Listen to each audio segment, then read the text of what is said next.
Alright. Oh, I did not update the stream title. This is not number 19, this is number 20. I'm a bad professional streamer. Now, when I go and look at the thing, it's going to say that it was part 19 again. Alright. And we are back live. And we are working on Beamtown Bullies. So I'm just going to close out my thing that gives me access to all of my recent documents. Use to open the Beamtown Bullies, and we should be good. So, we stopped at Onslaught last time. We did both of the O sets that were released in back-to-back years that take place on the same plane, and always get me just a tiny bit confused. Like, if I think about it for half a second, like, I remember what the two different themes are, but it always takes me half a second to remember which one was, which one was the flashback set with the Graveyard Matters theme, and which one was the tribal set with the morph mechanic. Like, which name goes with which one of them. There we go. Stream Elements would like me to know that I'm live. And now we get on to the set that has caused Mark Rosewater more problems than I think any other. And that is Planar Chaos. Because Planar Chaos just takes the color pie and just crumples it up pretty hard. There are a lot of cards in this set that technically just barely fit into the various colors piece of the pie. Like, it is taking ideas that can work because of the way the colors are set up, but don't normally do these things. And this has caused no end of, but, there's precedent for the color being able to do this, and the card is always from Planar Chaos. And it's just like, yeah, no, Planar Chaos was the alternate reality set. So, a lot of cards, like, for example, blue gets discard, but blue gets discard as, looting, but where you discard more cards than you got to draw.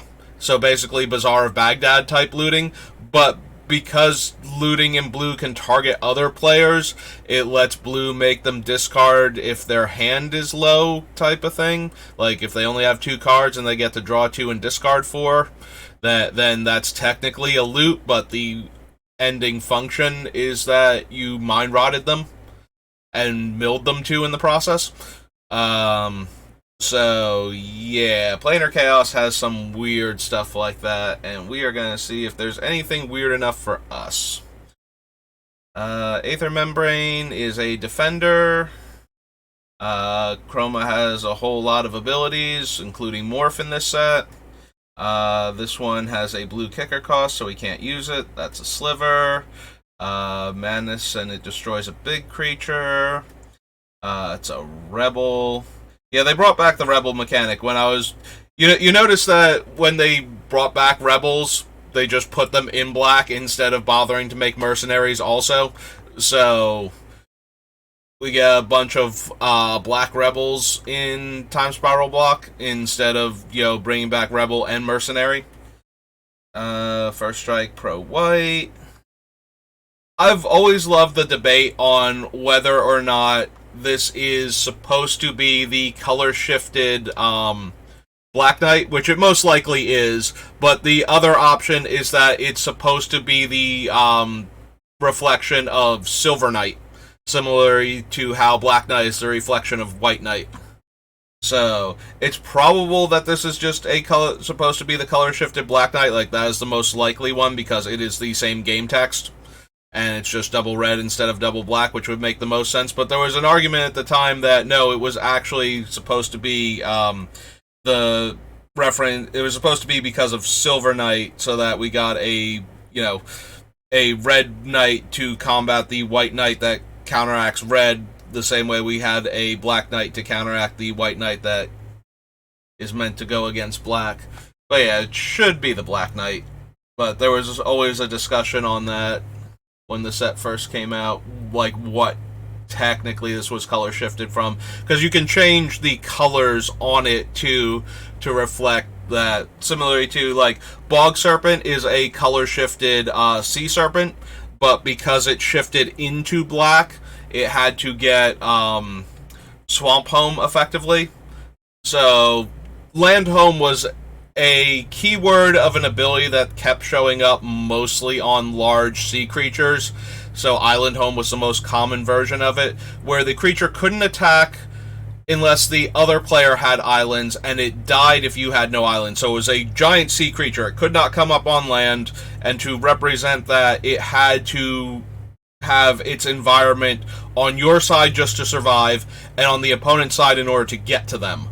And since it's a drawback mechanic, and it resulted in a lot of large defenders in blue, functionally, if the opponent wasn't also playing blue, and you couldn't forcibly give them an island by transforming one of their lands, which bogged down the game state, especially when blue also has flyers, so now they have these giant non-flying defending creatures that they can't use to attack you.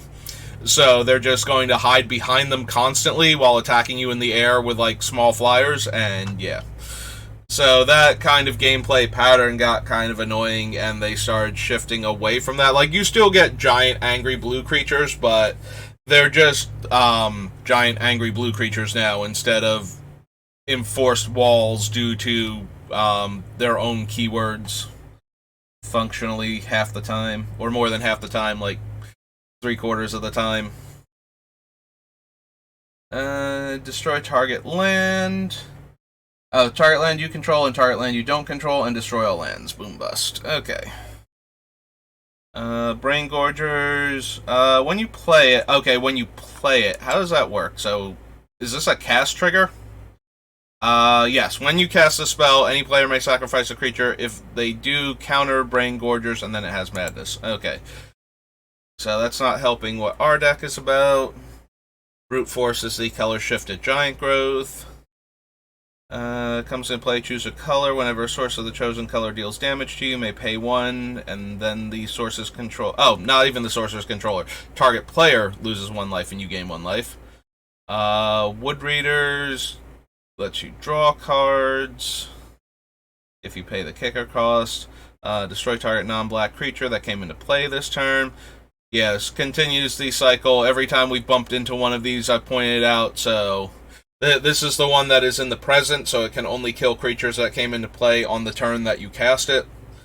Damnation, which was the first preview card, I believe, for the set, and they made a big deal about it.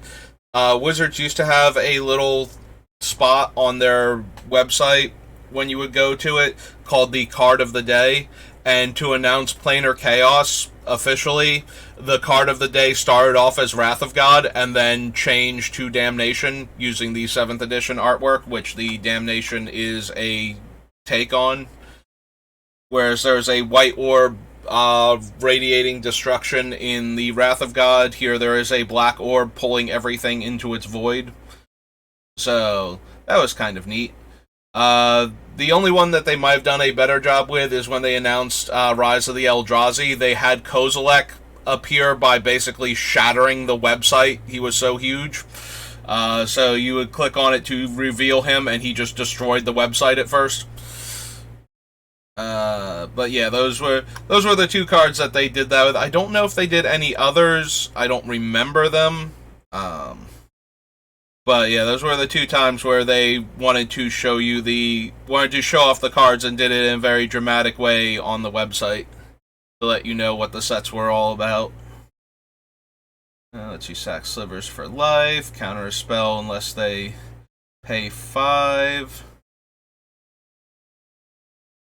Yeah, Dash Hopes is almost color shifted. When we were going through the Odyssey block yesterday, and we were running into all of those cards that let you pay, that let the opponent pay, or let the opponent take damage from the spell. That's what the difference is between these two. Let the opponent take damage from the spell in order to have the effects not happen. So Dash Hopes is similar to that, except that it lets them pay 5 life instead of letting Dash Hopes deal 5 damage to them. And it's a counter spell if they don't take the 5. Dead and Gone. So Gone is an example of one of the primary things they gave Red in this set. Since Red is very in the moment and not thinking long term, as far as Red's philosophy goes, bouncing your opponent's creatures gets them out of the way for a moment. Like, they come back later, but they're not there now. So Red got a handful of tempo cards that specifically, you can't bounce your own stuff with any of the Red cards because that's not representative of what Red is doing. Bouncing your own stuff tends to be either protective or strategic. Red's bouncing stuff is the strategy of get this thing out of the way so that I can get through where it was and get in for damage type of deal, or stop having its effect on the table for like one turn so I can do what I need to do. So all of the Red cards in this set that, like, the mechanic that they got include, one of the mechanics that they got is being able to bounce opponents' things in order to get them out of the way so that they can do what they need to do real quick. 3/1 Vanishing, and when it does, you get the 6/1 Insect that has Hexproof, or actually it's probably Shroud. Yeah, it's Shroud, because it's supposed to be Deadly Insect. It's the Deadly Grub that turns into the Deadly Insect. Deadwood Treefolk, card I really like. Made it into almost all of my early green decks. Eventually, it stopped showing up as much, but it comes into play, or leaves play. It's an Eternal Witness. So you get a card back from your graveyard. Oh wait, it does have to be a creature card specifically. I was like, was there anything like Rider on it, like permanent type? And it is creatures only. Still, more than good enough. Mostly because it's not a dies trigger, it's a leaves play trigger to get the second card, so you don't have to wait for it to fade away. If it gets hit by Swords to Plowshares, you at least get your other creature card back, that sort of thing, so. Detritivore is the one that destroys non-basic lands, yep. Dune Rider Outlaw is the color-shifted version of, the one from Legends, Whirling Dervish. Yeah, thank God this thing waited, way too many years to get printed instead of showing up anywhere near Ice Age. So that, you could have Dune Rider versus, wow. I just said its name before, Whirling Dervish. And, yeah. Still forgot it a second later. Dust Corona gets +2/+0 and can't be blocked by creatures with flying. There's the original printing of Enslave. This thing is so disgusting and limited. Like, control magic effects are already very, very powerful and limited. Your opponent invests all the mana into their creature. They have this large threat that can, get in for damage. You take that, like, killing that already would be detrimental for them. Killing it and getting your own copy at the same time is way worse. And then this tacks on additional damage every turn that creature stays in play under your control. Like, and it's an uncommon. This is why control magic effects, like regular control magic, has started getting printed only in, like, the rare slot a lot of the time. It's already so powerful, and then you add in, like, an extra effect on top of this. I am still amazed this card is uncommon. And that it got reprinted as an uncommon, like, down the line.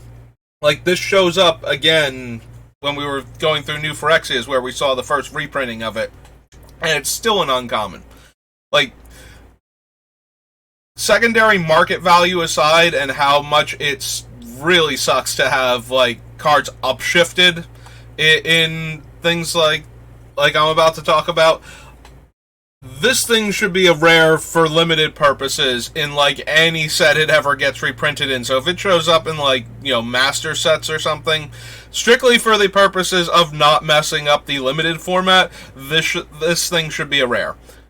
I don't want it to be a rare in sets like that because of how much money they charge per booster pack for that. I don't want to, you know, sit down to do a draft of that and get this thing as my rare, but as far as winning the game and getting more packs, I'm still going to take it at that point, because my god, is Enslaved dumb in any limited format?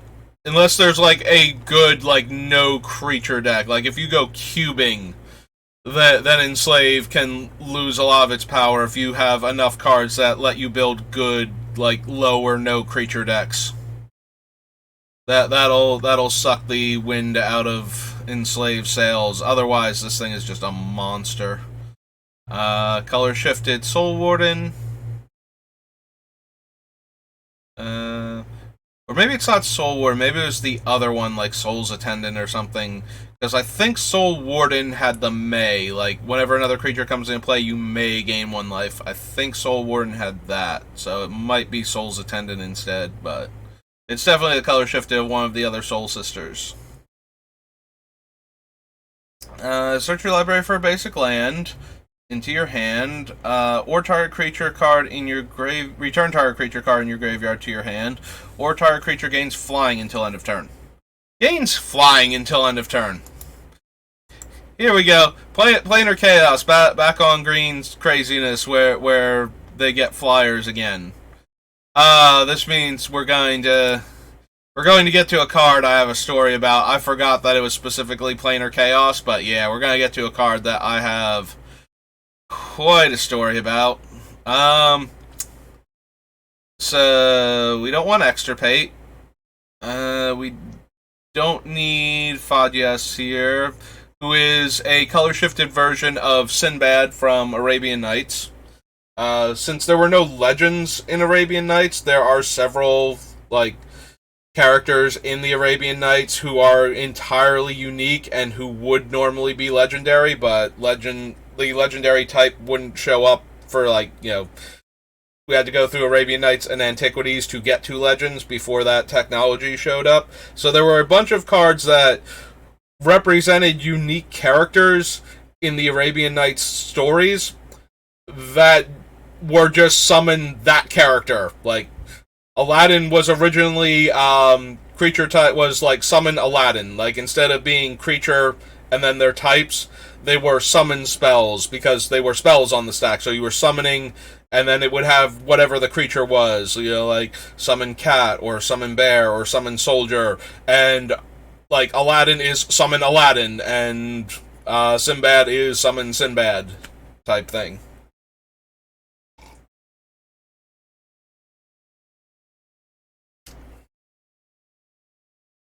Okay. But yeah, she is a color-shifted version of that, where you technically draw the card and reveal it, but then if it's not a land, you have to discard it. Fatal Frenzy is a Berserk variant, I believe. Until end of turn, target creature... Oh, it has to be you control, and then you sacrifice it at end of turn. Yeah, okay, so that's not gonna work. Firefight Mage is a spell shaper that gives the creature Intimidate, because Intimidate is the fear that matters about their... Although it is red Intimidate, so that was another thing. Red got Intimidate, but because Intimidate was key to being against, you know, it can only be blocked by black or artifact creatures. What eventually they did was they made... I just said the name of it before. So, yeah, Intimidate... Oh, yeah. It is actually called Intimidate. So, Fear was key to black creatures. Intimidate is key to the color of the creature that has it, though. So that's why Firefight Mage can't grant Intimidate either, because it's giving the creature Intimidate as though the creature were only red, regardless of what color it actually is. So that's a bit of another weird thing. Red got a bunch of cards like that, which impacts blocking, is very much in Red's part of the color pie, so... Power and toughness equal to the number of 1/1 counters on creatures you control, and when you remove time counters from it, you can put a +1/+1 counter on a creature you control. Fury Charm is destroy target artifact. Target creature gets +1/+1 and trample, or remove 2 time counters from a permanent or suspended card. So no. Gaia's Anthem is, of course, Glorious Anthem. Okay, so this is Giant Dust Wasp. Giant Dust Wasp is a 5 mana 3/3 flyer.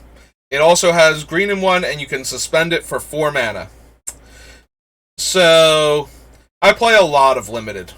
Like, an actual lot of Limited. Limited is the primary format that I actually play Magic in. Commander is a fairly distant second, but is my other favorite format to play, really. So, if you've ever been playing in Limited, you know, even more so than Constructed a lot of the times, mulliganing in Limited tends to be very detrimental. When you go down cards and you didn't get to construct your deck in a way that it plays okay if it has to mulligan, you know, like you can do things with deck construction to mitigate. Some decks have a much better win rate when they mulligan bad hands than other decks do, just because losing the card for some decks is so terrible that even with a better hand, being down the card is still bad for them. In Limited, being down the card can be very bad. Like, your hand has to be borderline unplayable for a lot of the times for, like, the mulligan not to hurt you almost as much as keeping the bad hand does. I played again, but that doesn't mean that you can't win. Like, just because mulliganing really hurts your chances, if the opponent has a bad draw, then you can still win. Like, it doesn't matter if you are down a card. If your opponent's draw is so bad that they are functionally down a card, you know, where it doesn't matter because they can't play the things that they have to work with for whatever reason, or they don't have enough things to play and they are, like, flooding out, you can still win games even though you had to mulligan, so you should still play it out.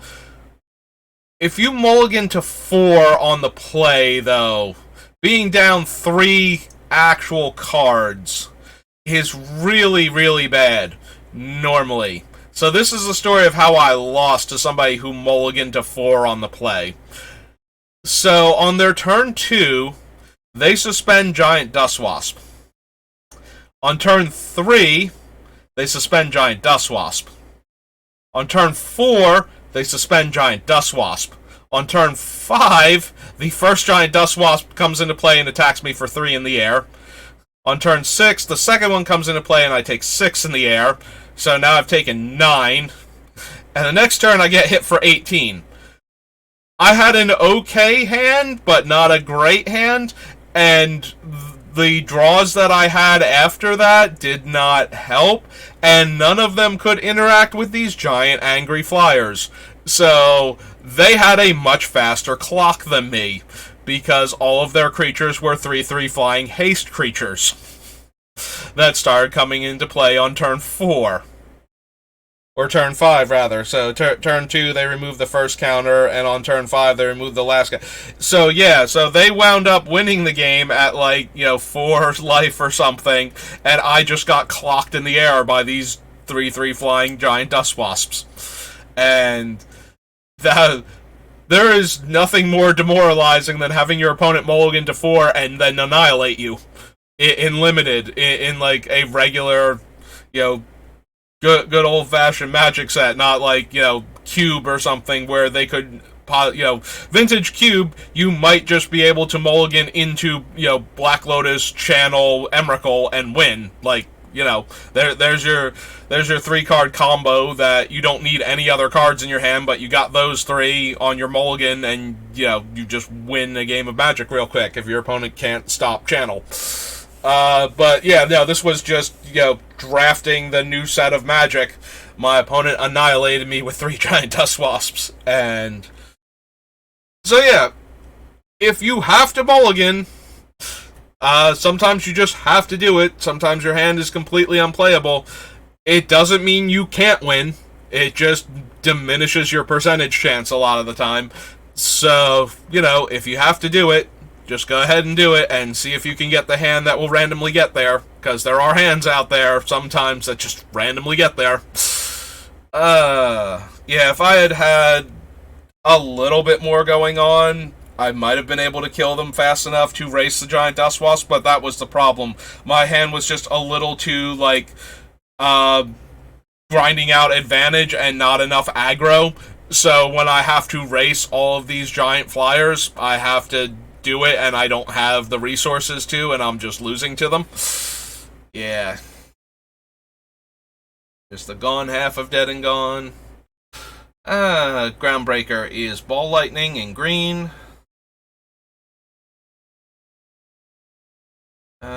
Echo enters the battlefield, destroy target creature with flying. Draw 3 cards. Harmonize is, of course, Concentrate in green. This was its very first printing. And this is one of the only green cards, if not the only green card, where you can draw cards without having to have creatures in play. This is why this card matters at all. If you've ever seen anybody care about Harmonize, when green has like a lot of card draw attached to it, okay, to be fair, this isn't the only one. Sylvan Library is the other one, because you can pay life. This is the only one that you don't have to pay life to actually draw cards. You can just spend mana and draw some cards. Whereas all of green's other card draw, yeah, I did leave out Sylvan Library, which is kind of a painfully obvious one to leave out. Give you card draw based on either having it be tied to lands, where you can get lands as an extra draw, like the Faraday Seer, or like there's an enchantment where you can reveal the first card you've drawn each turn. If it's a land, you can draw another card, type of thing. So lands let you draw cards and creatures let you draw cards. This is the only one where you don't need anything at all, not even the life payment from Sylvan Library. You just get to draw cards in green. This is like green's only just straight up draw cards. So yeah, this is why Harmonize is why people even care about Harmonize. It gives your mono green decks a straight up draw multiple cards from one card without having to do anything other than spend the mana on it. And 4 mana at sorcery speed is not amazing, but outside of blue, that's pretty damn good. Normally, if you do this in black, you do have to pay life or sacrifice creatures or something else, mildly annoying in order to get this effect. Red doesn't get it unless it's going to make you discard cards at random, usually. And white doesn't get this effect at all. It's starting to get things that are vaguely in the ballpark of maybe doing this, especially if the opponents are ahead of you, type of thing. But yeah, so this is green's one and only draw a bunch of cards all at once, no additional cost, no other requirements other than the 4 mana attached to it. Healing Salve. Healing Leaves is color shifted Healing Salve, because it fits in green and they needed another color shifted card at common. And damage prevention is okay in limited, it lets you win combat sometimes if your creatures are evenly matched, or if your opponent, and in green that can be helpful. You send in your one big angry creature and they gang block it, and then you prevent 3 of the damage, and now you get to 3-for-1 them, but it's, you traded the leaves instead of your creature to do it, and leaves is a 1 mana combat trick. You can also gain 3 life, which life gain is only relevant if your opponent is spending cards just to deal damage to you. Pure life gain on a card is terrible. Unless that's what your opponent's game plan is, then you are effectively, if your opponent's plan is to just throw lightning bolts and shocks at your face, Healing Leaves and Healing Salve and all that is basically a 1-for-1 counter that you can play preemptively on a lightning bolt style card, and actually gets you 1 life ahead against a shock. But if you're spending this to gain life or prevent damage when your opponent is attacking you with creatures or using a renewable resource to deal damage to you, you know, your cursed scrolls and whatnot. This is terrible. All life gain is terrible unless it is either tacked on to another effect or it gains you like actually nets you a card in the situation that you are in otherwise. Like I said, if you use it effectively to negate an opponent's entire card worth of direct damage that they are constantly pointing at your face, then yeah, it's actually worth a card. Like, they spent one card to deal 3, you spent one card to undo 3, and you're both right back where you started. Both down a card, so it's net neutral, but wow, is life gain terrible otherwise. And it took a long time for players to figure that out. When Magic first came out, life gain was like new players, and therefore when the game was new, everybody at first has this moment where they look at the card and go, well, if going down to 0 is how I lose the game, then I want to make it take as long as possible for me to get to 0 from where I started at. So the more life I gain, the longer it takes my opponent to get me to 0, the better I'm doing.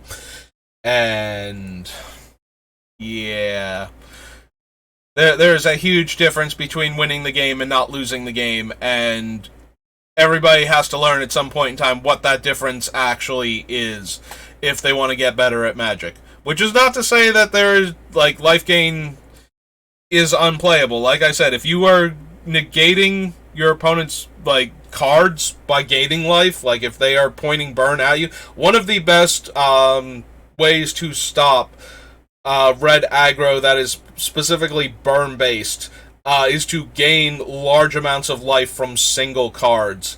I believe there was, I think Feed the Clan had done something because it could gain you potentially 10 life if you had a 4-power creature in play. And so red burn decks at the time, you know, you would just gain half a player's worth of life real quick, and red burn for like 2 mana, and what does red burn do against that? Because now you have a big creature that's blocking, that's able to eat like one of their little attackers each turn, because you have a 4-power creature in play for this to have happened, and you gained, you know, like 3+ burn spells worth of life from a single card. So yeah, if your life gain is doing that, like you're actually negating large portions of their cards, then life gain is actually a reasonable strategy. Or if it's tacked onto something else. Like, incidental life gain is incredibly powerful, especially in limited. Like, lifelink creatures really mess up damage races. Like, creatures that come into play and give you life and then are creatures in play. Like, Green has had a glut of those recently in limited sets. You know, you see a variation of them in, like, almost every set now. Cleanup Crew in New Capenna, Hill Giant Herdgorger in both Forgotten Realms and the current Baldur's Gate Alchemy set, Honey Mammoth. There's been, like, a creature like that for Green in, like, the past 5 or 6 sets, I feel like. Possibly more so. And those creatures always perform well. They vary with how good they are based on how good the giant body actually is.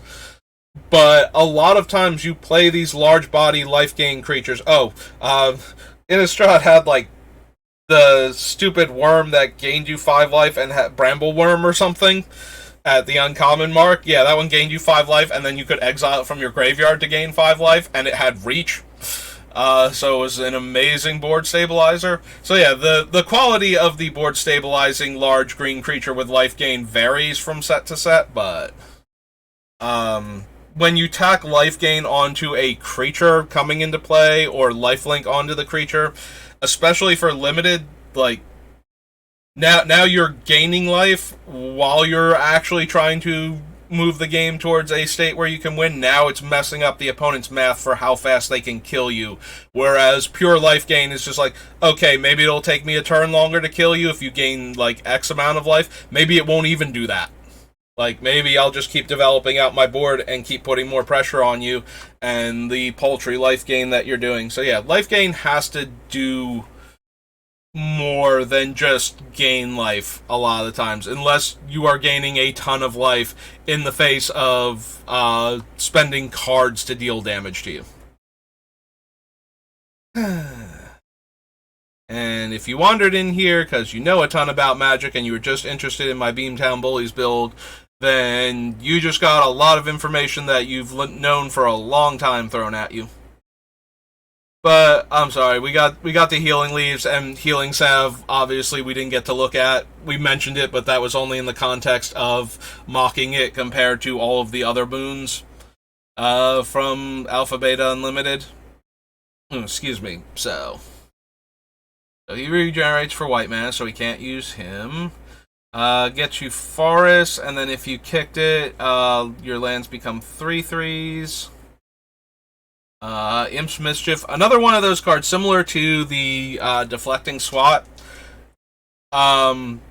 Because black does not get counterspells, the ability to save one of your creatures from a removal spell and point that removal spell at something else instead also works with any other targeted removal spell, because it does let you change the target of target spell with any target. Any single target, and then you lose life based on the casting cost. So if your opponent tries to destroy your artifact that you really need, you know, you actually got Bolas' Citadel down, but there's a land on top of your deck again, and you just need to get back to your turn with it, get that land off the top, and start trying to go off there, then deflecting their artifact removal spell to somebody else's random Signet or Soul Ring or something, and taking the damage is probably where you want to be at. You know, if they're going to Vindicate your Planeswalker because it's already about to go off next turn on its ultimate, maybe destroy one of their permanents instead and take 3.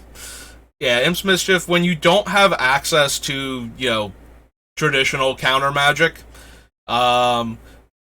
can be a decent card to play.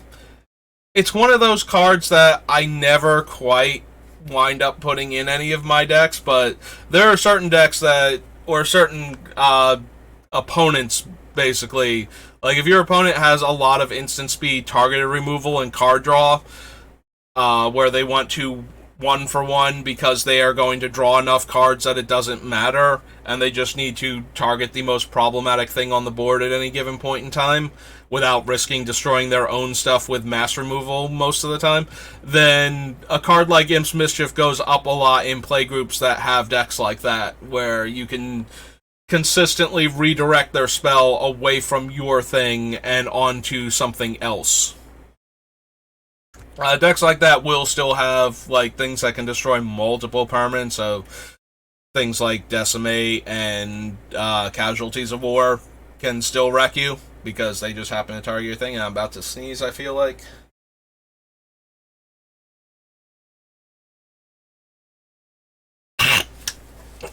Excuse me. Okay. So yeah, if you have decks like that, you might want to, especially if the SWAT is already doing good work for you, you might want to consider adding Imp's Mischief into the deck too.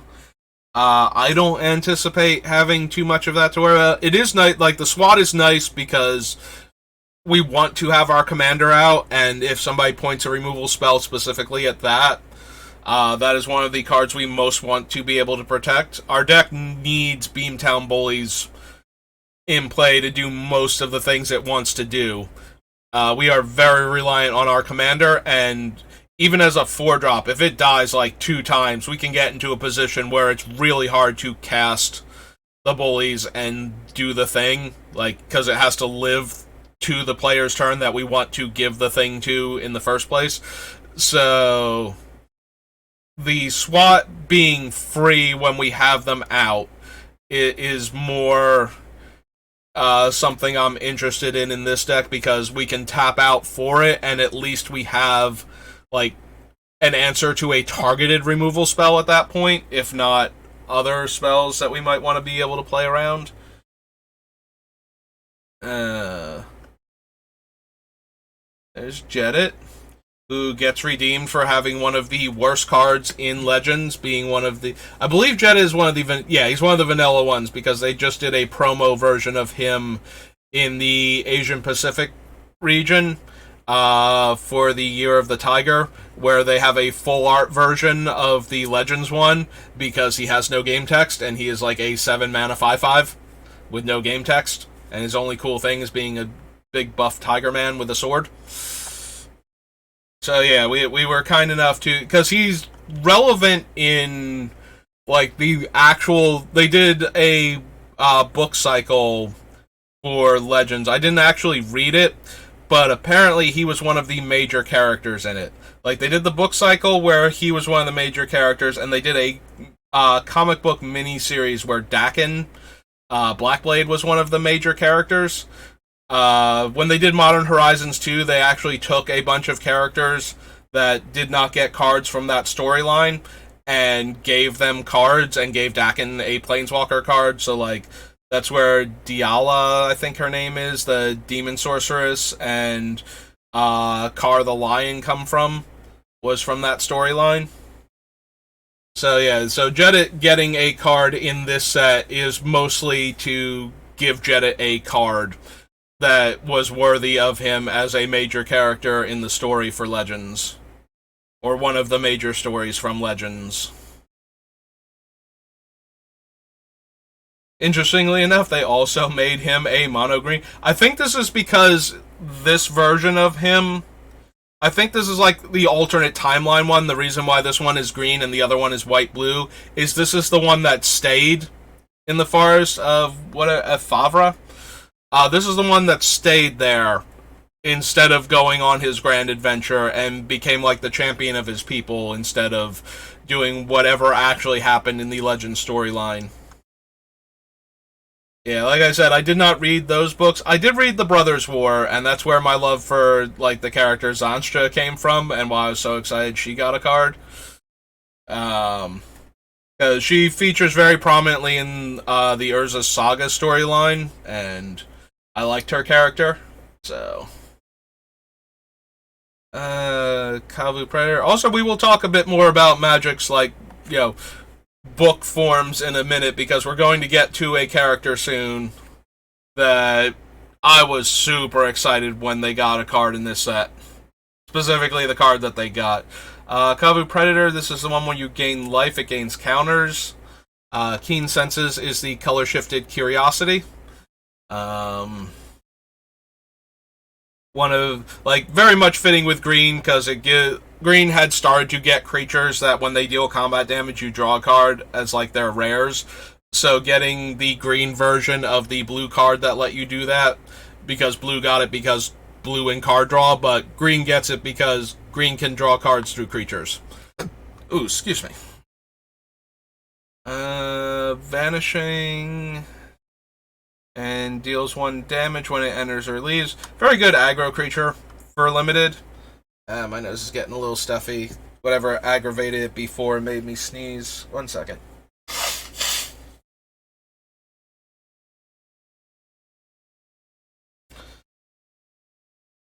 So yeah, this creature, it doesn't last very long. Like, you basically get 1 attack step with it because of the vanishing, since you sacrifice it when you remove the last counter. So you play it, it doesn't have haste, you deal them a damage. Now you have a 2-mana 3/3, so they probably can't attack into it early. Sorry. Then you remove the counter, now you attack aggressively because you're going to lose the creature next turn anyway. And then on your next turn it dies and deals them a damage. So theoretically this thing is either 5 damage for 2 mana against your opponent, and possibly saves you some damage on the turn that you cast it, on the turn cycle that you cast it. And then, if they block, then they only took 2 damage, but you probably ate the thing that they blocked with, you know. So it still gets you a card back at that point to save themselves a lightning bolt's worth of damage. So either way, usually pretty good. Mid to late game, where they could have like a 5/5 out, doesn't do anywhere near as much. It's probably only good for 2 damage at that point for 2 mana, and maybe holding off a little damage from them for a turn. But yeah, I do remember Keldon Marauders kind of fondly from this time period, so I'm sure I played in a bunch of red-based aggro decks. Also, I was probably looking for more red creatures to put in my deck so that the morph one, it's a 3/3, and it gets +2/+2 if you're hellbent, and its unmorph cost is to discard a card at random. So mid combat, you just turn it up, and it's a 5/5 all of a sudden, like because you discard the last card in your hand. Yeah, that thing was dumb, and this kind of card can lead to a decent aggro start, because you want to be able to cast as many of the spells as you can early, so that way you just discard a land and unmorph your 5/5. And either it eats a creature in combat, or it surprise deals them 5 damage instead of the 2 that they thought they were going to take, because you were tapped out when you attacked with it. Core Dirge. Core Dirge, I don't have any fun stories about. Core Chant, which it is a color-shifted version of, though, appeared in one of the conspiracy sets, and this is another one of those, I didn't get to do the fun thing, my brother did. So, he keeps getting past these things, and he is confused, because if you read this thing, all damage that would be dealt this turn to target creature you control by a source of your choice is dealt to another target creature instead.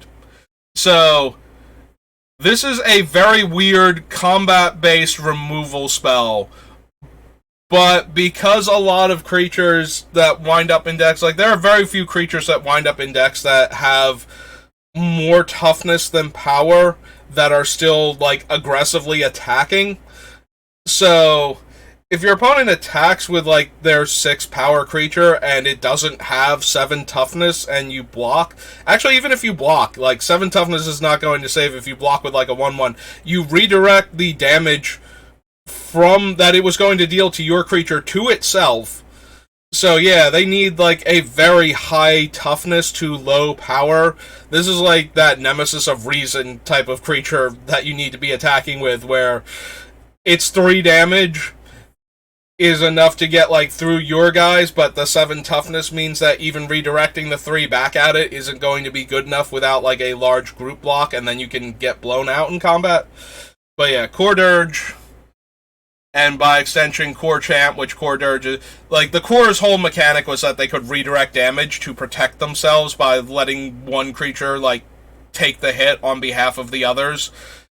And Core Dirge, as the color-shifted one, mimics that, but more as an offensive threat.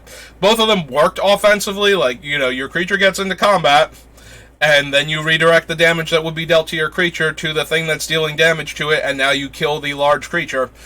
But it also worked in the multiplayer setting, where if something you needed to die wasn't getting involved, you could redirect the damage that would be dealt to your creature to that thing instead, and protect your creature from their damage, but instead of killing like the big guy that's coming at you, kill the stupid little thing that's over there and not getting involved in combat.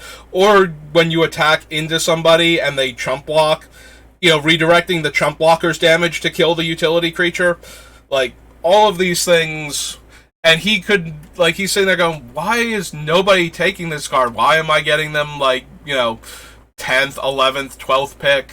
Like, because there are other players in white, and it is a very powerful combat trick that lets you also do a lot of board control. There's a lot of utility in this card in Limited, and by extension, its white counterpart, and he was very happy to play with them. And then win that particular draft of Conspiracy, because he was able to control the board and kill basically anything he wanted at almost any point in time.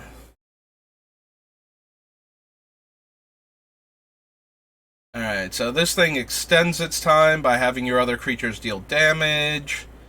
Turns all your forests and sapperlings into 1/1 forest creatures. Three tap target creature you control. Oh, right, this is the Magus of the Arena. So, Arena was like one of the original fight cards. It was a promo land that came with that. So, weirdest promos that Magic ever did. There used to be a little flyer in the back of the earliest Magic novels that you could fill out the form and send it in. It's basically like, this is your proof of purchase that you bought the book. So if you bought the book, you could send it away and get this card. And they would send you promo cards for Magic. And most of them were terrible. There is one, though, that most Magic players are very acutely aware of. Some of them might not realize this is where the card comes from. One of the cards that you could send away for was Mana Crypt. That was where Mana Crypt came from. If you've ever wondered why you can't find Mana Crypt, like what that little pen symbol is on the older versions of the card, that's it. That's where it comes from. It was one of the book promos. So Magus of the Arena references Arena, which was one of the promo lands that you could get, one of the promo cards you could get. So the first thing you got, like the first book gave you two. You got Arena and a black card called Sewers of Estark, which allowed you to make an attacker unblockable or prevent damage that would be dealt to a blocking creature. It's a very weird card. Like, super weird, but not good, just very, very weird. Then there were, so, Mana Crypt, I think, might have been the next one. I do remember I had gotten a Mana Crypt by sending away for it, and I have a terrible story about what happened to that poor Mana Crypt. So, we'll get to that in a second. So, it's Mana Crypt, Windseeker Centaur, which is a 3-mana red 2/2 Vigilance. And Giant Badger, I believe, is the last one, which was a creature summoned by the Planeswalker. I think her name is like Greensleeves or something weird like that. She was a nature Planeswalker, and so she summoned animals, and she appeared in like that particular story.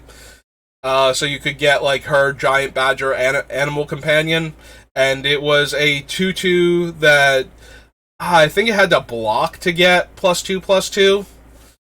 Like, it was like reverse Chubtoad, where Chubtoad has Bushido, but it was, primarily for attacking. Now I'm forgetting if Bushido works on blocks. I don't think it does.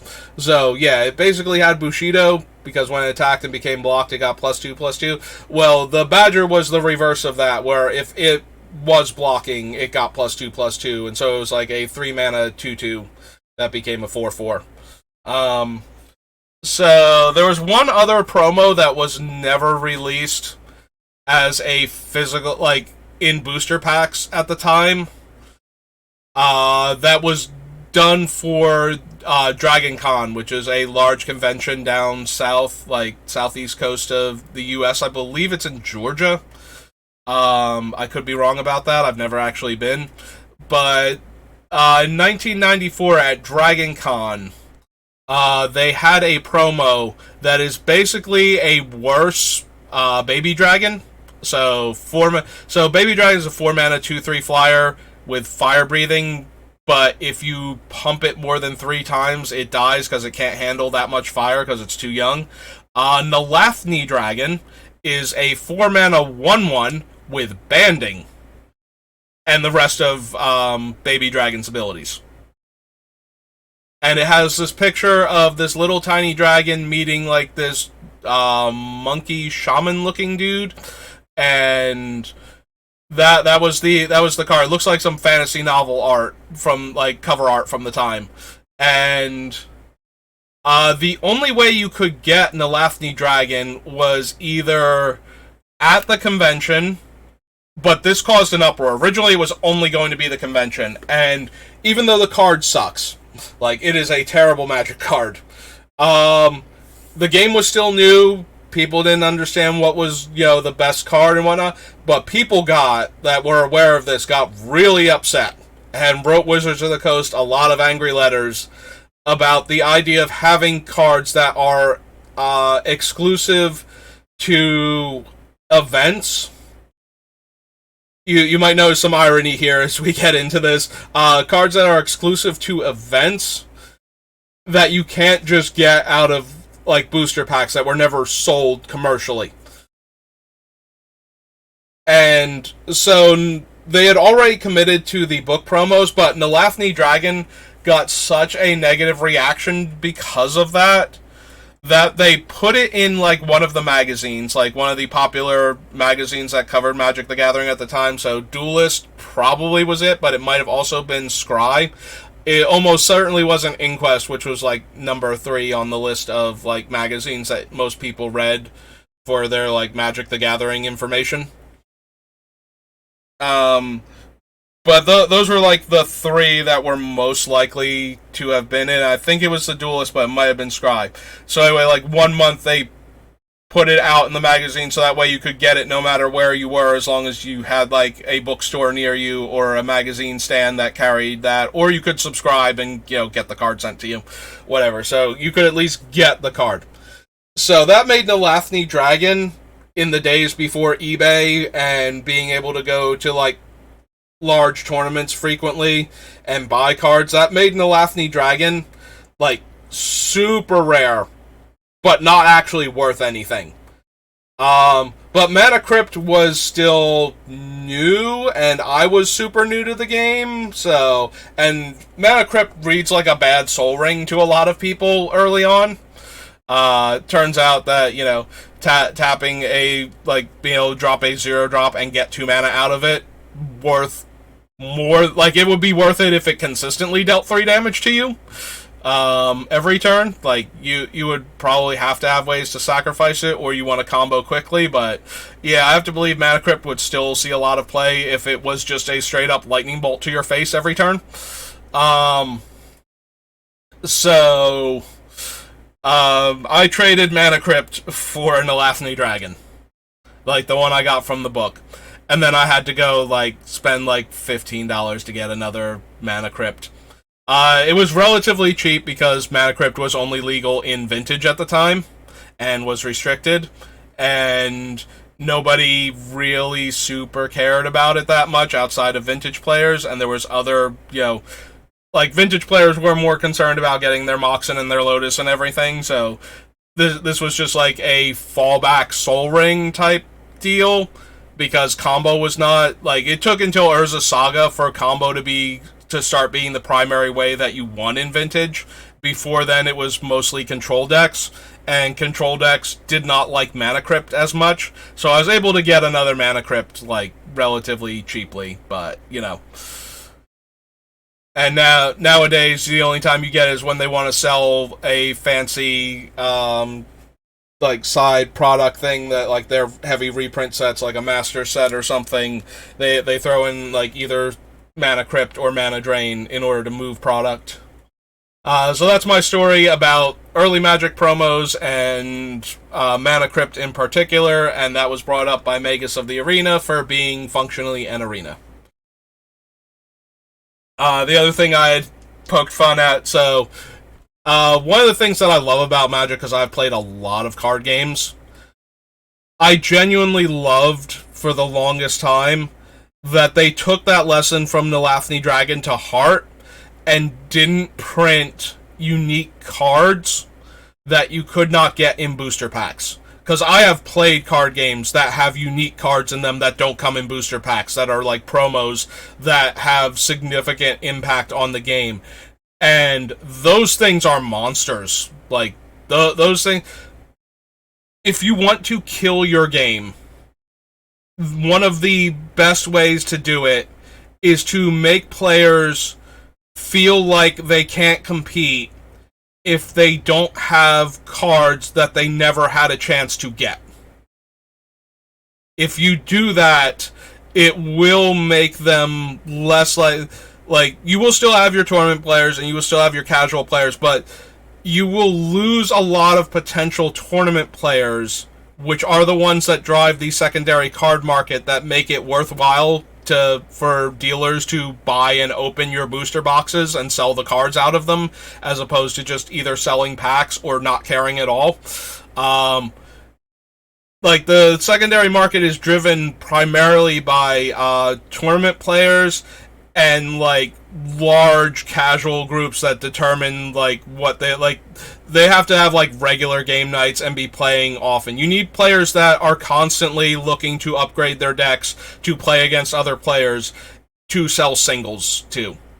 So you need either the large tournament crowds or you need very large like casual groups that are looking for specific cards and are basically tournaments without prizes at that point. You know, like they want to win or they want to do their cool thing and have fun with their friends, and they are like willing to buy whatever they need to make the deck that does that.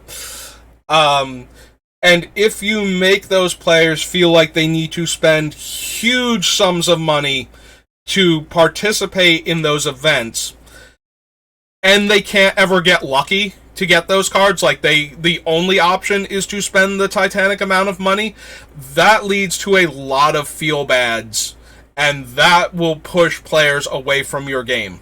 Like, more so than a lot of things will. Like, it doesn't matter how bad the math is, if players believe they have a chance to do a thing, that's more important than what the actual chance of doing the thing is. So when they believe they have no chance, and it makes them feel bad about your game, the more you do things like that, the more it pushes those players away from the game. Like, if you need a card that was available to the top 8 of regional players in order to win, like, this is a get-ahead, stay-ahead type. It becomes a get-ahead, stay-ahead type of situation where you were good enough when the first regional happened to get that card. Now you have that card. You can use it to stay ahead and make it more likely that you will win another regional and get a new card that is exclusive to that grouping. And it makes it more likely that you might actually win like the World Championship and get the World Champion card, event card. Yeah. I have played in games where there are cards like that, and if you ever run afoul of one of those, you get wrecked. Like, they usually like put broken stuff on cards like that because they want people to care if they won.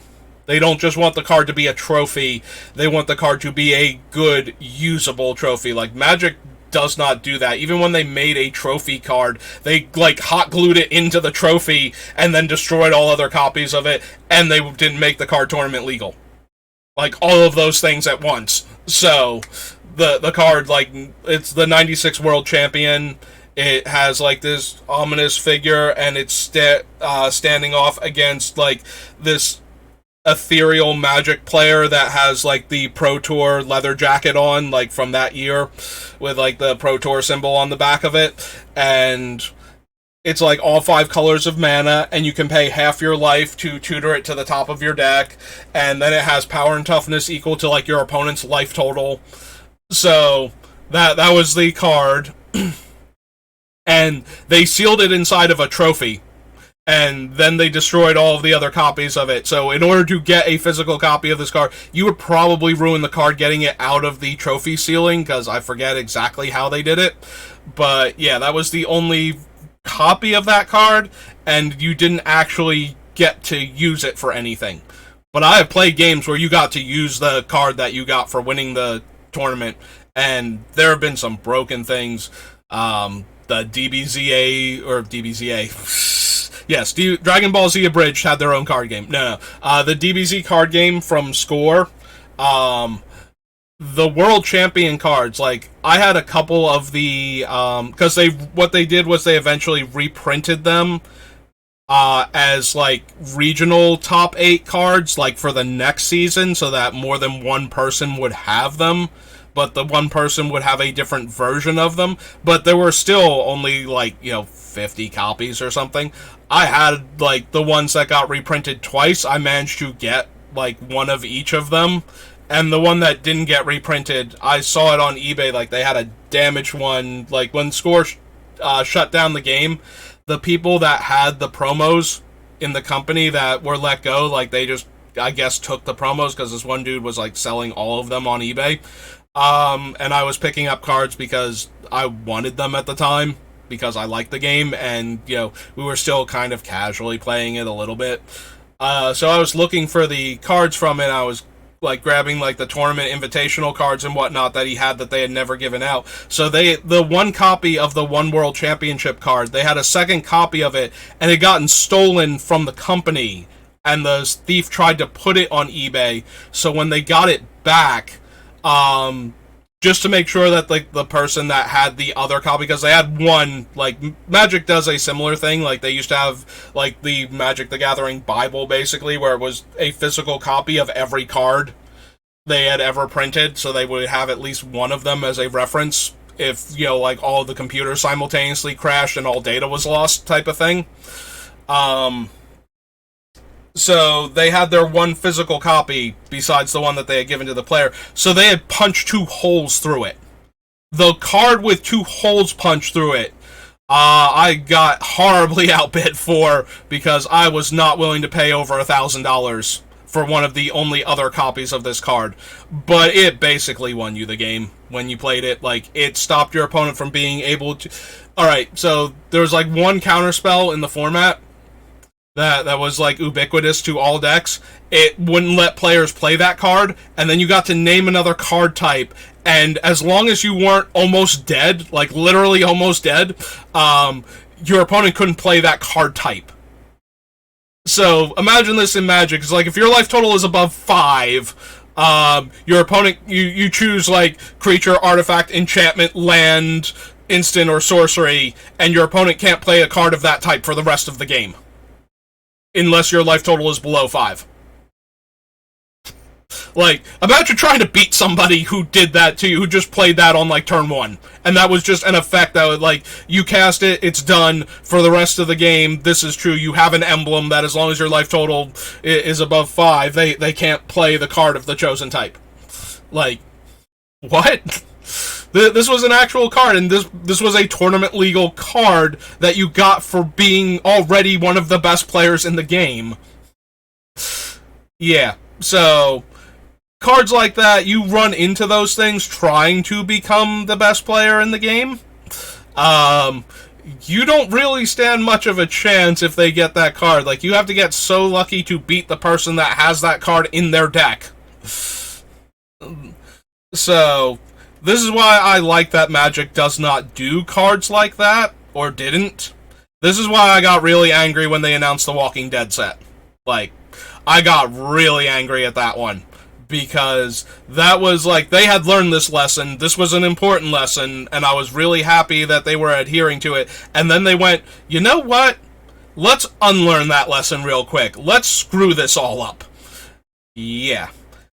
Granted, they have gotten the backlash that they deserve for that, and they've moved towards making the cards more accessible.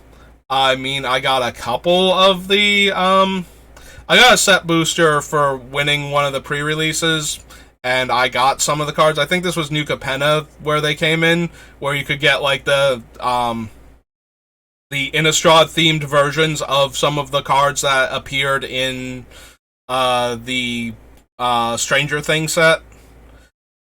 But wow, do I hate that they are doing that. Like, I really find that to be frustrating. So yeah, that is my rant on that. Thank you, Magus of the Arena, for giving me a reason to do that long ranty thing. Magus of the Coffers is, of course, Cabal Coffers. And Magus of the Library is my favorite land ever printed, Library of Alexandria.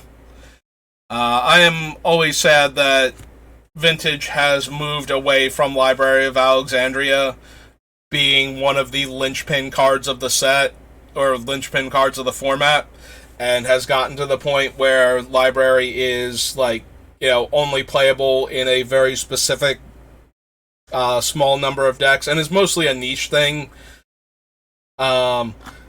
And you can't let Library into any other format, because Library would break other formats, because they don't have Vintage's card pool. So, whereas Library, like, it's basically Library has gotten to the point where it is kind of almost too weak for Vintage, but it's way too powerful for Commander and other things. Like, you let Library of Alexandria, first of all, if you let Library of Alexandria into Commander, it is in all of my Commander decks now. I think literally all of my commander decks will run Library of Alexandria. There's probably like one or two that shouldn't, but I'm going to do it anyway. And then I'll take them out when I realize that, no, they really shouldn't have. This was a terrible idea for, like, you know, the ones that don't have a lot of card draw in them and can't guarantee that they'll have 7 cards in their hand all the time. But, yeah. So, Library of Alexandria, not good enough for Vintage anymore, for the most part, but too good for any other format to allow it into that so that I can play with Library of Alexandria and not feel bad. And that makes me sad inside. Like, before I had actual power, you know, like Moxes, like the original Power 9, they were called the Power 9s, Black Lotus, 5 Moxes, Time Walk, Time Twister, Ancestral Recall. To round that out to 10, back when I first started, you know, 94, Library of Alexandria was the honorary 10th member. Like, that was the card. It was the only card outside of Alpha, Beta, and Unlimited that got that, like, if you needed a 10th card to round out your top 10, it was Library of Alexandria. And Library was actually the first card that I mail-ordered from Troll and Toad back in the day, back when I actually liked them and would do business with them. They kind of were not nice to me when I found them again on eBay, you know, a decade and a half later. I did not get good customer service one time when I ordered from them, and that kind of put me off them forever. But anyway, sorry, Troll and Toad. I really did like you. I used to order stuff from you all of the time, and that was a terrible experience. I ordered a bunch of, like, cheap stuff from them. I was trying to put together my set of everything, like, so I had at least one of every card from the history of Magic. I started doing this back when I came back to Magic, so, like, Ravnica era. I ordered, like, probably about 50 or 80, somewhere in that range, cards from Portal 2 and Portal 3 Kingdoms and Starter, like, stuff that I was missing from these sets that were unique to those sets so that I could have one of every card, since they had made them legal in, like, Vintage and Commander. And I got, like, they messed up, like, 3 of the cards, so I contacted them, and I was like, oh, hello, Comet of Legends. I was just on a rambling story about dealing with Troll and Toad back in the day. One of the premier places you could order singles from back before eBay. So they had messed up, like, $3 worth of cards, and I contacted them. I was like, can you fix this? And they're like, well, if you spend, you know, like, basically $5 to ship the 3 cards that are wrong back to us, we will fix that for you.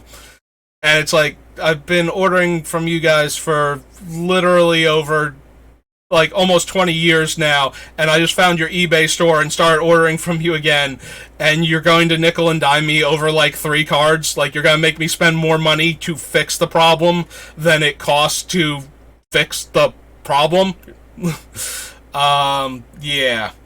And they would not fix, like, the 3 cards, and I wound up having to spend, like, another $3 on those cards rather than the $5 to send it back to them to have them fix the problem. And if they're going to be that petty over, like, $3 worth of cards, I don't want to deal with them if it was something actually expensive and valuable. So ever since then, I've never wanted to do anything with them. And makes me kind of sad, because every time I find a card that I'm interested in, and I'm like, oh, cool, that's, like, way cheaper than the other prices, and I click on it, and it's like, Troll and Toad store. I'm like, no. Yeah,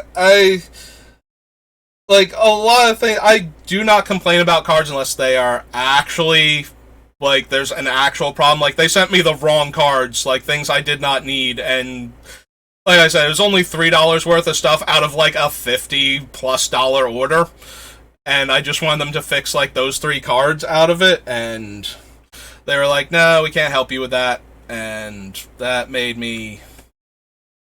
put me off of them so hard. Like, more so, I've had people, like, mess up with more expensive cards that I've never bought from again, but being that petty, like, I've had cards where, like, somebody sent me the wrong card, and, like, the card that they wanted, like, that I wanted was expensive, and the card that they sent me was, like, kind of expensive, and I would offer to send it back, and they're like, no, here, take the take the card that we were supposed to send you, keep the other one that's like $3 or $4. That's fine. We don't care. You don't have to spend like $1.50 to ship it back to us. And it's just like, and those people I will buy from forever because they responded quickly. And oh, Myerba, yeah, Comet of Legends is back in the chat for those of you watching the VODs later on who can't see. They're pointing out how good Myerboa was. Yeah, Myerboa was good. So was Riverboa, which Myerboa is a reflection of, which had the Island Walk from Visions.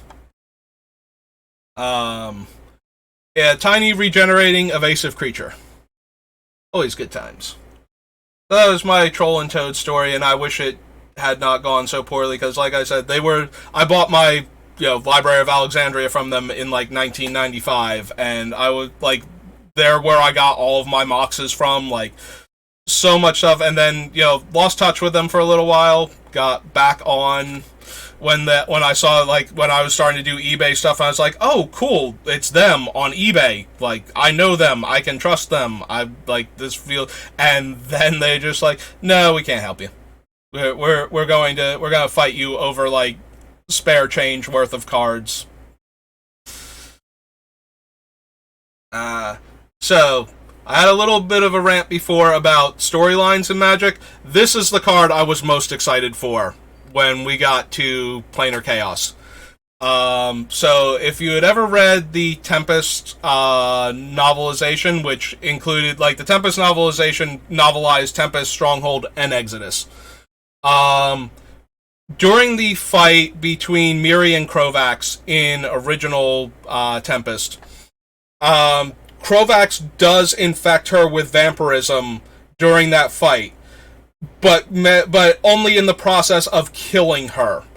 So she does wind up dying in the original story, and they can't save her, and she dies on Wrath and protecting the rest of the crew from Krovax trying to sabotage the Weatherlight because now he's an evil vampire.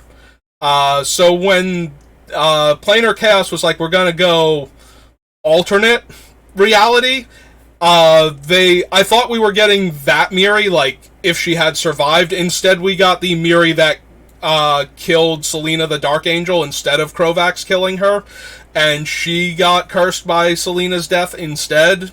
And so she was actually one of the primary antagonists for the, Planar Chaos storyline. Because she became the Evan Carr of Wrath. And instead of Krovax. And so she was one of the main villains at that point. I did not actually get to read the story, but I was super excited that she got a card where she got to be a vampire. Also, yes, as Comet of Legends points out, she has amazing stats for the time. 4 mana, 3 power, flying, first strike, haste, and she has the Sengir Vampire ability, so if she kills anything in combat, she just gets bigger. Very powerful limited card. 3 power, evasive, haste creature. Just that is probably good enough. Moulton Firebird is a color-shifted version of the Gargoyle from Alliances. Both it and the Gargoyle have the ability to remove themselves from the game for their casting cost, just to stop them from locking you out of the game. So if they're put into the graveyard from play, they return to play, and you skip your draw step.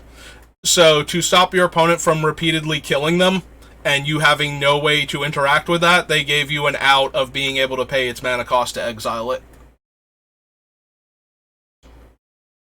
The only problem with the out is it would probably help if removing them from the game was part of the cost, and there just was no further effect, so that way they couldn't kill it again in response and deny you another draw step and make you waste 5 mana, but, no card is perfect. Muckdrub is the redirect spells, and you can redirect the spell to Muckdrub if it's a valid target for them. Needlepeak Spider, 4/2 reach. Null Profusion is the color-shifted version of Recycle. Much less hilarious than Recycle, which shows Squee from the Weatherlight storyline having made lunch for the crew, and Gerard's reaction to taking a bite of it. This one instead is a bit more malevolently themed, but still the same function. You don't get a draw step.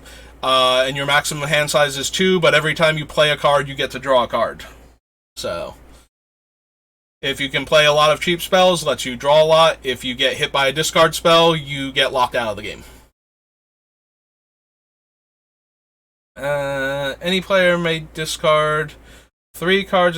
So this is another one. When you cast it, they can do the thing to stop it. So that's not going to help with what we're doing. 3/3 with kicker. Color shifted. Prodigal Sorcerer to Prodigal Pyromancer. Prodigal Sorcerer was always so weird. It's like red has all the direct damage, but it was a wizard, so we made it blue, and we gave it a direct damage spell attached to it, and so for the longest time, blue had direct damage just because that card existed. And this was finally, like, they had started to only print those cards in red, and they printed some of them in red as early as, like, Mirage, where we got, like, Sukata Firewalker and whatnot. Like, they had already realized that blue was not the best home for it, but they kept occasionally putting that in as a blue ability anyway. Like, oh no, wait, Sukata Firewalker was blue. When did they start doing the red? There was a red creature in Mirage that was a Prodigal Sorcerer. I think we saw it, and now I'm blanking on what it was. Sukata Firewalker, though, was the pro-red, not pro-red, but pseudo-pro-red creature. Emberwild Khalif? No, that was one of the casters. Oh, yeah, we talked about Imp's Mischief when I saw it earlier, with black not getting counters. This is the Color Pie damaging set, like the set that most trampled over the Color Pie since the original Magic sets, where they didn't have the Color Pie properly established and things just did whatever they wanted sometimes. But yeah, this is the set that whenever people go, well, why don't we get this? This is in color, and their example is things that appeared in Planar Chaos. And it's like, yeah, no, Planar Chaos is not what defines the Color Pie. Planar Chaos is like what the Color Pie could have been. It's an alternate reality set. Nothing from this set counts, except for the cards that got color shifted into the colors they belong in, like Prodigal Pyromancer, Damnation, those sort of cards.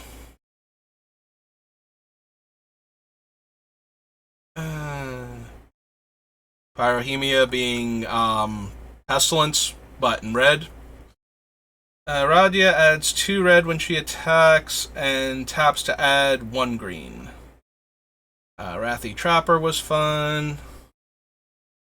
Reckless Worm is the color shifted, the other worm, the one that was in the Blue-Green Madness deck.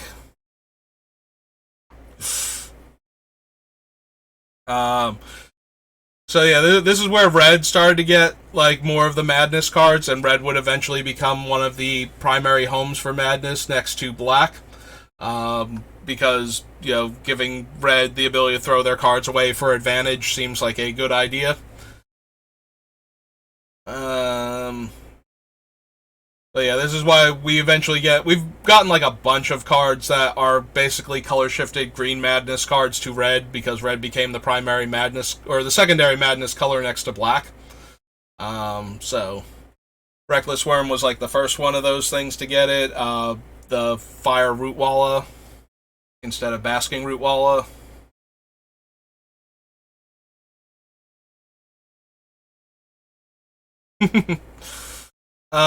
These are the slivers that I like. I hate the modern sliver design. Like, I know all of I like that every other creature type lord in Magic shifted away from helping out the opponent's creatures. Slivers is the only one where I feel like they should have kept that. I really hate that they moved away from that with slivers in more recent time, especially when they printed slivers that look like actual slivers but don't share their abilities in like the first Modern Master set. That was, I really wish that the ones in the like M15 or whatever, M14 era I think it was, had have been a different creature type that were also slivers and affected their new creature type, so that way they could steal slivers' abilities but were only helpful to like their new evolved species. I think I would have liked them more then.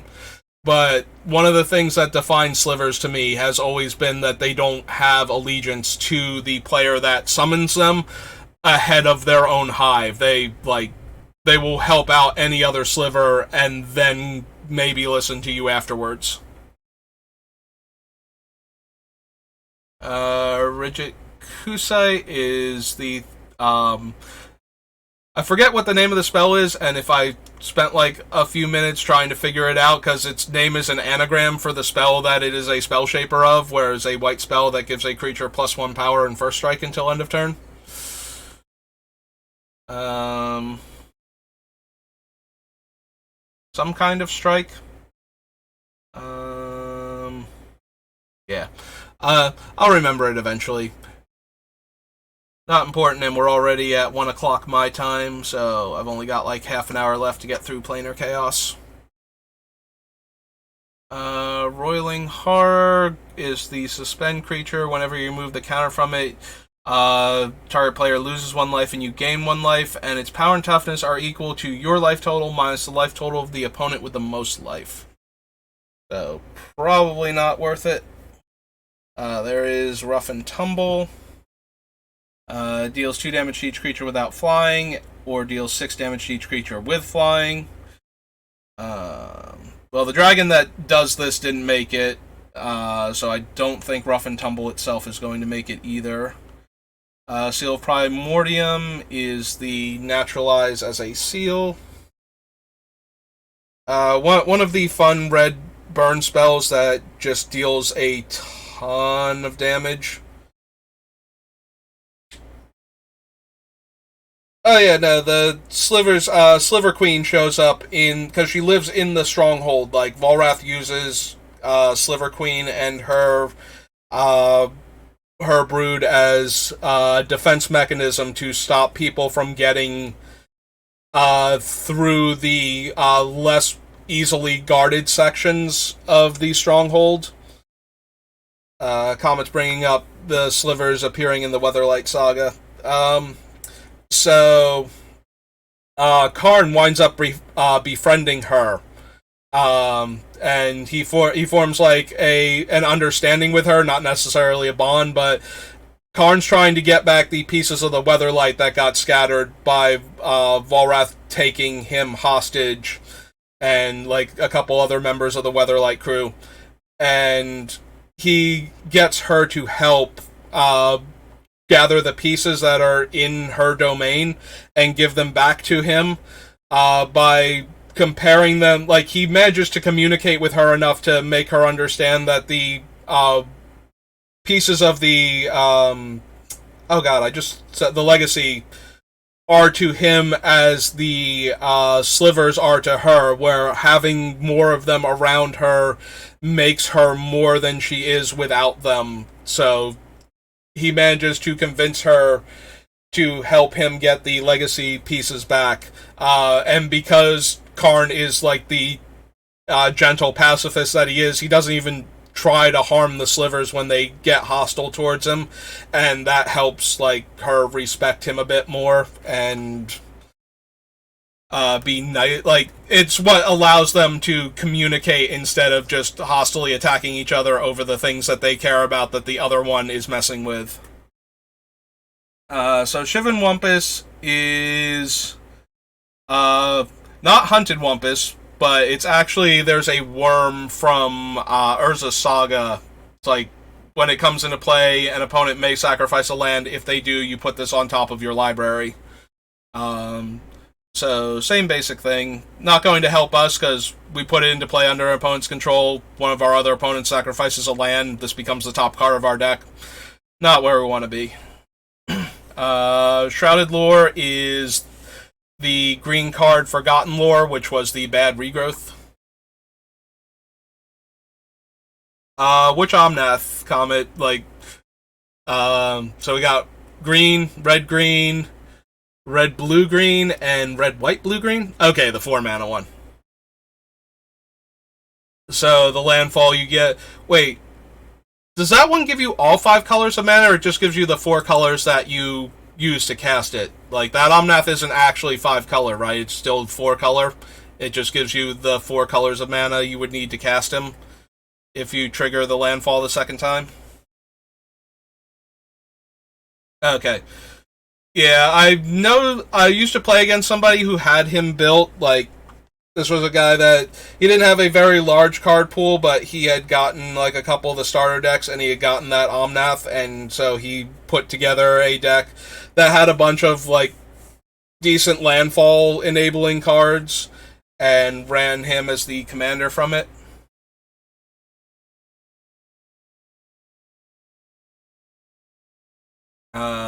Spirit Guide, of course, Elvish Spirit Guide.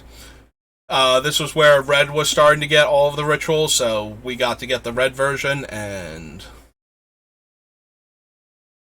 yeah, you got a lot of. You play against a lot of artifact decks. Like, you run into anything like Urza or whatnot when you're playing.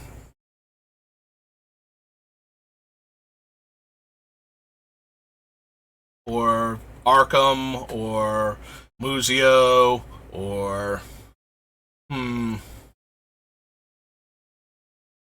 oh yeah, there's always lots of mana rocks running around. Yeah, I tend to be the player that runs mana rocks over like green ramp, so I tend to run the cards that punish players for putting more lands into play if I'm going to punish ramp than I do for playing the rocks. Yeah, that's probably accurate. I usually don't get to play too many. Like I said, I tend to play against more casual groups. I do have decks that can run with the higher power level, but those, and yeah, most of them really, really rely on their mana rocks to accelerate the early game. Nah, that sounds fair. So yeah, Simeon Spirit Guide, good for decks that, you know, constructed decks that want to run it. Not so good as a bad Lotus Petal for us. Hmm. Okay. Right, because he's doing all of the damage to their. He deals damage to planeswalkers and opponents' creatures when you hit his third land, right? It's been so long since I've actually had to super care what 4-color Omnath's abilities exactly are. Oh, right, it's opponents and planeswalkers, not their creatures. Okay.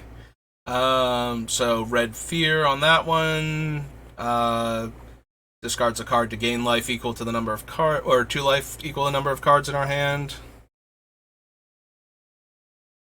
Yeah, that does not surprise me either. Life total is a resource, even more so. Like, the more competitive you get, the more likely that is to be a thing. Then again, I've had decks where I just resolve Bolas's Citadel and pay almost all of my life because I have a Bolas's Citadel in play and I'm doing things, and, you know, doing things is just the most fun in Magic. And it's like, this card costs, 7 mana. Or I can go down to 20 and have it in play. That also seems good. I will do that. And we'll just keep going until I'm at like 2 or 3 and get killed by a random burn spell. But the important thing is I got to play all of the spells that were on top of my deck.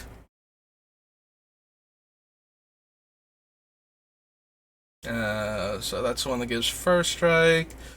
Another one of the creatures, so a 2-mana 2/2, but has Echo 4. So if you play it on turn 2, you cannot pay the Echo. That bounces an opponent's creature. This is another one of the examples of Red getting tempo plays to represent Red's impulsiveness instead of its traditional burn spells. And these things were like super popular because they could get creatures you couldn't burn off of the table. Putting down land drops, I stop my opponents from casting Ad Nauseam using Necro, and I am killing Narset and Ashiok. Oh, all of those things sound. I have actually never played against Ad Nauseam in Commander before. I've definitely played against Necro and Planeswalker, both Planeswalker Narsets, and the Ashiok that won't let you search, but I have never played against Ad Nauseam in Commander before. Nah, sounds like a fun deck. I can definitely see it working. Then again, I can see lots of decks working based on the power level that I'm used to. So, if this is actually going to be the thing that helps you get ahead of the ones. Yeah, so they never actually get the Planeswalkers set up so that they're out of range or anything, or protected. Uh, Super popular anti-white card at the time. Flash and split second.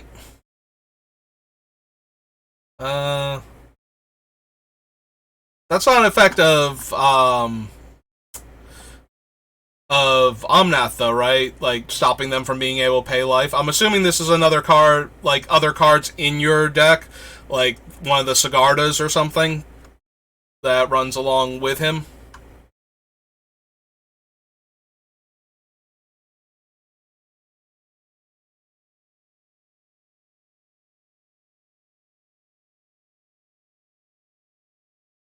Uh, Timbermare is not quite Thundermare because it gained Echo, but so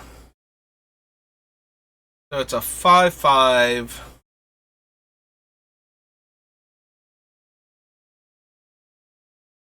Hmm.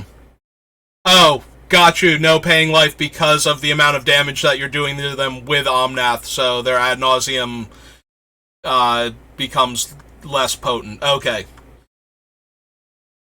Sorry, when you said and no paying life, I was thinking, well, you definitely have access to spells in the colors that would stop your opponent from being able to pay life in the first place to pay for effects. But yeah, I did not consider that, no, you're just burning them down fast enough to put them out of reach of comfortably casting spells like that.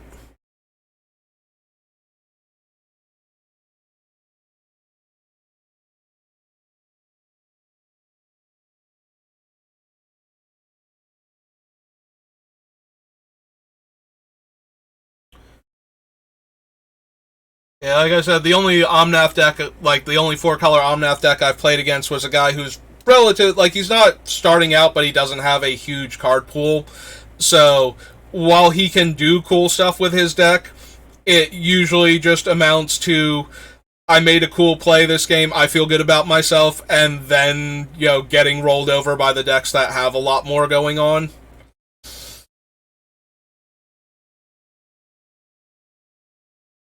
So I've never seen like an actual like super well built Omnath deck um, doing its thing, like how fast it could actually. I mean, if I had the play group, I would definitely build. I build my decks based on the power level of the group I expect to be playing against the most often. So if I had a more competitive commander group, um, then I would want to build a more competitive commander deck just so I could play with them. Hmm.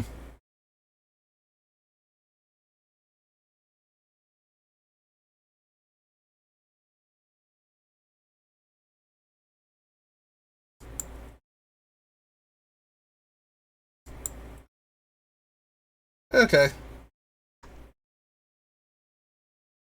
Let's see. And back to this because we are actually like 9 minutes away from roughly where I have to stop. So I just want to get through the rest of Planar Chaos real quick before I have to call it a day again. So. Yeah, I've never actually had a Discord. I haven't gotten around to setting one up yet or anything. I might eventually have to do one if this starts becoming more of a thing for me. Like, if I actually start getting more people coming in and I get to talk to a lot of people about building decks, I might want might want actually access to a Discord server to do this with. But for right now, Yeah, I'm very excruciatingly slow about adopting most technologies that I don't feel like I need at the time. So, because I tend to not spend a lot of time online talking to people up until like right now, where I'm starting to do this as my hobby, I haven't felt the need to have a Discord to talk to other people about various things online. My brother has a Discord, so if I ever want to set one up, I can talk to him about it first, because he's had plenty of experience. He does a lot of Final Fantasy 14, and he's played a bunch of other MMOs. He was big into Eve for like a long time, so he's been on Discord for, like a decade now. See, I don't run into a lot of salty players in Commander. Like, a lot of the people that I play Commander with genuinely have a good time when they're playing, regardless of whether they're winning or losing. So I've never felt the need to go look for other play groups. Like I said, I tend to pick the deck that I feel will play very well with the group. I am more of the person that, like, unbanning Paradox Engine. I mean, you could technically unban pretty much anything except for, like, the Moxes and whatnot on the list. And depending on the group that you're playing with, it would be perfectly fine. I've always tried to keep with the ban list only because it's, the default accepted thing. And then you don't have to worry that somebody comes in and they don't know that you're allowing things that have wound up on the ban list. I've seen some very degenerate things with Paradox Engine before it got banned. It is a build around, but yeah, once you get going, it tends to just win the game the turn it gets going. But I've also played against things that are not on the ban list that, you get going and it just becomes impossible to stop if you didn't have an answer to it immediately that turn. So, in that regard, I don't think Paradox Engine is any more broken than some of the other things that are legal in Commander that are at the high end of the power level. But at the same time, I don't think that it's not broken because of that. Oh, yes, I actually was watching Reed Duke play that in Vintage the other day, and I was very amused by that combination. The Thassa Demonic Consultation deck. He was running Doomsday for, like, the Vintage Challenge, and I was watching him for, like, a couple hours just to watch the deck play out. It was very fun. I got to watch him wreck the Hollow One Hogak deck by playing a Tabernacle and getting a 7-for-1 off of it. Yeah, the Thassa one's nearly impossible to interact with because you have to counter the Thassa's Oracle trigger, not the Consultation, or you have to stop the Thassa's Oracle from getting into play in the first place. So yeah, it's a very difficult to interact with combo deck. And in that regard, I will grant you that Paradox Engine is easier to interact with, in that there's more artifact destruction and less counter spells. Although, if you're playing competitively, you probably are playing against and with some number of counter decks. Because counter decks tend to show up less. Oh, good, we're at the end of the set, which is good, because I got like 4 minutes left. So, is there anything else? So that gives us a creature from the opponent's graveyard, right? Oh no, from their hand, and then we get into play.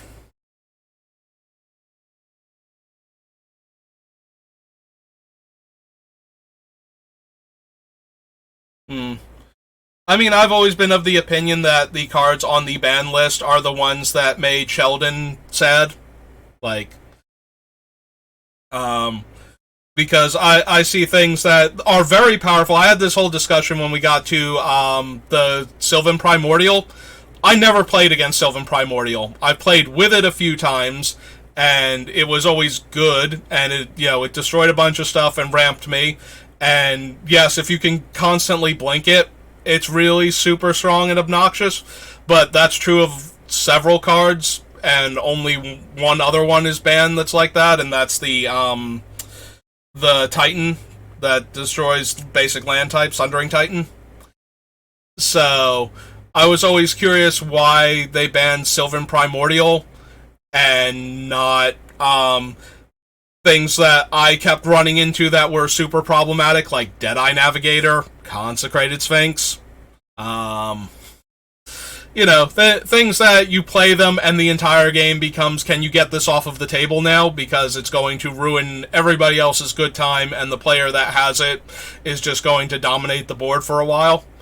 And that meanwhile, we're banning cards that I've never even, had played against me, let alone been a problem.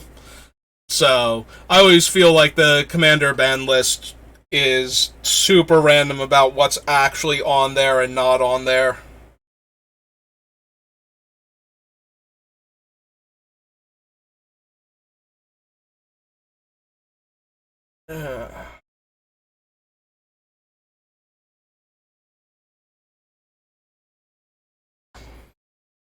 Yeah, I don't think we're adding any of these last minute cards. Comes into play, deals amount of damage of your choice to you and target creature. That damage can't be prevented.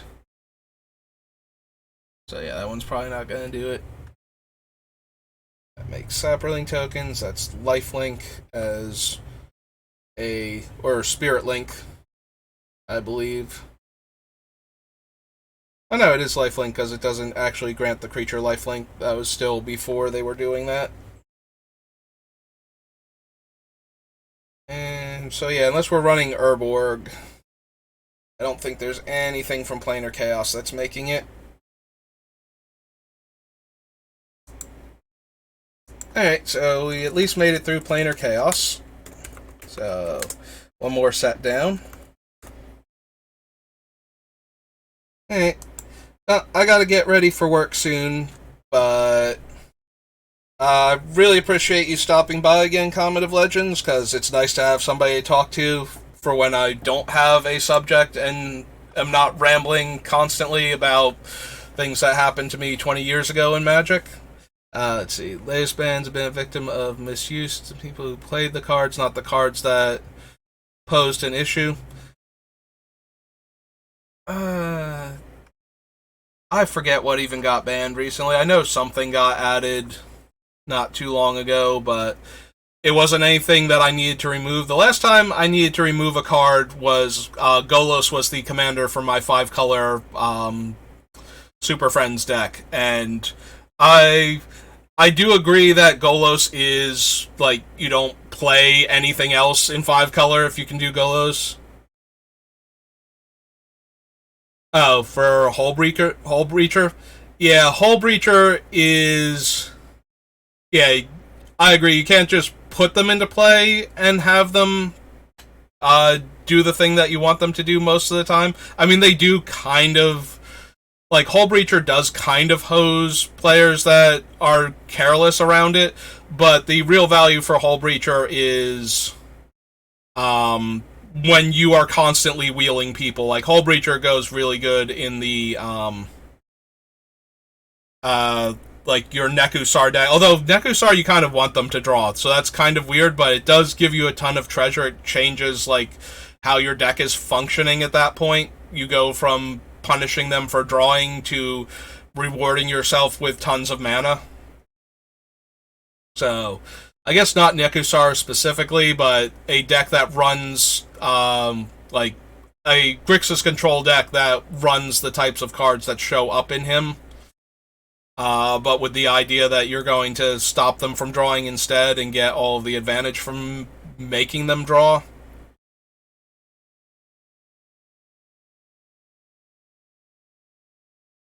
I can see that, where they're not actually winning with Paradox Engine, they're just dirtling. But that makes it seem weird to me that it would get banned. I would have to believe that the players that play Paradox Engine correctly would be why it was banned.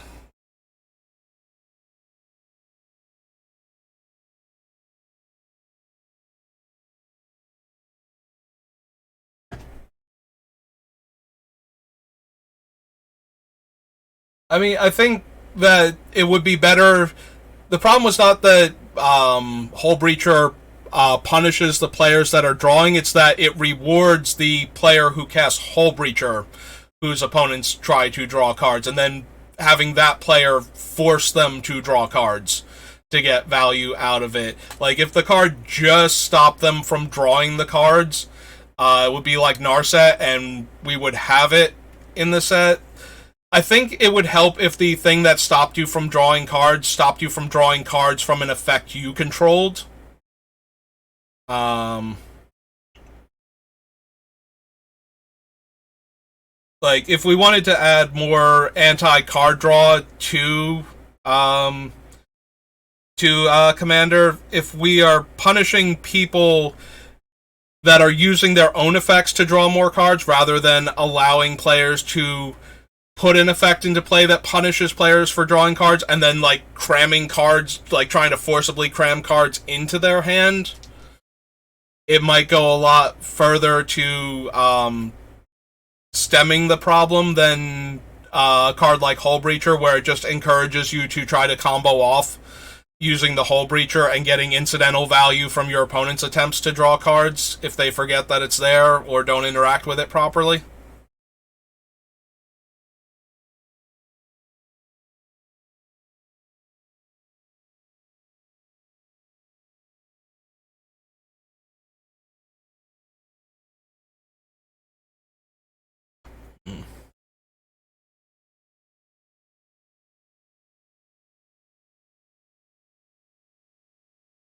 Colin, as much fun as I am having discussing Magic, unfortunately, I do have to get going. I do have work later today, and I gotta do some other stuff before I go in. I do appreciate you stopping by again and chatting with me, though. It's been a lot of fun, actually, to have another person on again. So hopefully I'll see you again next time, but I do have to get going. So I wish you a good day, and to anybody who has either stopped by to lurk or is watching the VODs for this, thank you, and I appreciate it, and I will see you again next time. Have a good day.